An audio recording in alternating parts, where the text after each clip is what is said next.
Hi there, I'm Mac and I'm going to take you through the product update. So let's dive in.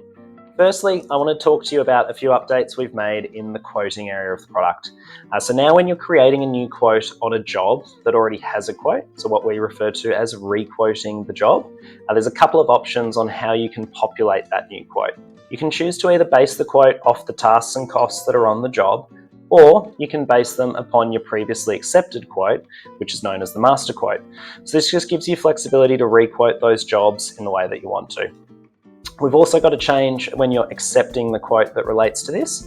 So you now see a pop-up if there's a difference between the tasks that are on the quote and the tasks that are on the job.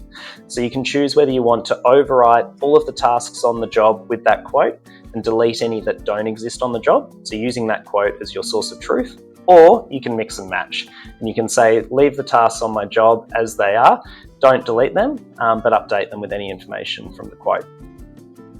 We've also got an update in invoicing. When you're creating an invoice now, you might have noticed you can choose which phases you want to include on that invoice. So if you're billing your project based on phases, you can now choose which items from which phases populate onto the invoice, making it easier to raise that invoice for a particular phase or group of phases. This is just the start of a lot of planned updates we have for quoting and invoicing, so keep an eye out over the coming months as we continue to roll them out further. Okay, so let's move on to reporting. We've got a new feature in custom reports called filter views. What this allows you to do is have different filter criteria on the same report. So I'm sure we've all encountered examples of where you've got a similar report, you're looking at the same data, but you want to filter it in different ways. You want to see employee X compared with employee Y, for instance, when you're looking at timesheets. Well, what filter views allows you to do is have the same base report. So you're reporting on the same data in step 1, you've got the same columns that you want to see in step 2 defined, but then you have flexibility with step 3, choosing how you filter the data. So you can load up that report, see it on your page, and in the top right corner, you'll see the option to switch between different filter views, create new filter views. These can be private to yourself, you can share them with your team, so you've got plenty of flexibility.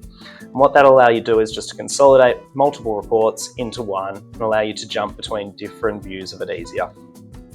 There's also some changes to the way lead activities are shown in the product.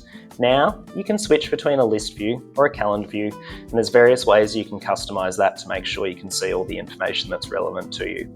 We're going to be extending this across to the job calendar, so there'll be more flexibility there in the next few months also.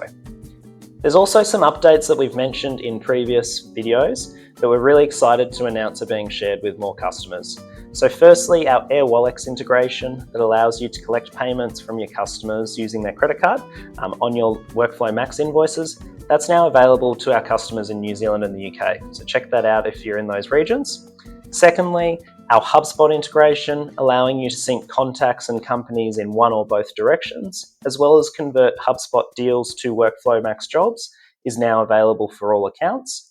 And lastly, our scheduling tool is rolling out to all accounts. So if you haven't already received access to that, expect to see that pop up in your account over the next few weeks as we roll it out to everyone.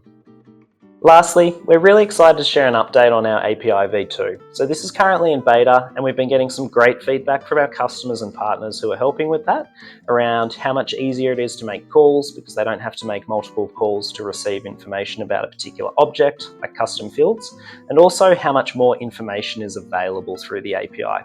So really excited to continue rolling that out. We will be letting a second group of beta participants in June. So if you haven't registered already, get in touch with our support team to register your interest, and we'll be in touch with further details.